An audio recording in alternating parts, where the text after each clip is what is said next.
जाकर के डूब जाती है। समुद्र में जब डूबी तो ब्रह्मा जी चिंतित हो गए, किस पृथ्वी को सृष्टि पर कैसे दोबारा स्थापित किया जाए। तो मेरे ब्रह्मा जी जैसे ही तपस्या कर रहे थे तो तपस्या करते करते छींक आ गई और छींक नासिका छिद्र से एक शुक्र अर्थात वराह रूप में महाराज ये मेरे वराह भगवान प्रकट हो गए। बोल वराह भगवान की जय। जैसे ही वराह भगवान प्रकट हुए तो वराह प्रकट होते ही महाराज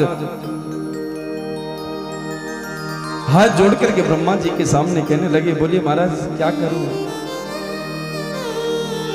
ब्रह्मा जी कहने लगे कि पृथ्वी समुद्र में जाकर के डूबी है, जाओ और जाकर के समुद्र से पृथ्वी को ले आओ। वराह भगवान जो है महाराज चल पड़े, समुद्र से पृथ्वी को अपनी दृष्टाओं पर रख करके ला रहे हैं महाराज। इधर से पहले पूर्व समय में क्या होता था, पहले समय की बात है महाराज, सत्युग द्वापर त्रेता की बड़ी विचित्र विज्ञान होता था उस वक्त। व्यक्ति उड़ के इधर से उधर जाते थे और उधर से इधर आते थे। इधर से हिरण्याक्ष जा रहा था उड़ के महाराज आसमान में और उधर से नारद जी आ रहे थे। अब नारद और हिरण्याक्ष का जैसे ही मिलाप हुआ तो हिरण्याक्ष को बड़ा दुष्ट नारद को पकड़ लिया। बोले ने नारद तुझे बीड़ा ही बजानी आती है कि लड़ना झगड़ना भी आता है।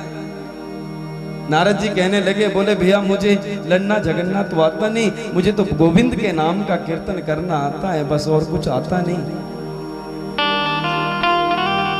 हिरण्याक्ष कहने लगा, बोले मेरे तो आज हाथों में खुजली हो रही है, कुछ लड़ने का मन कर रहा है किसी से, इसलिए मुझे सृष्टि में कोई दूसरा मिला नहीं, आप मिले, मैं आपसे दो दो हाथ करना चाहता हूं।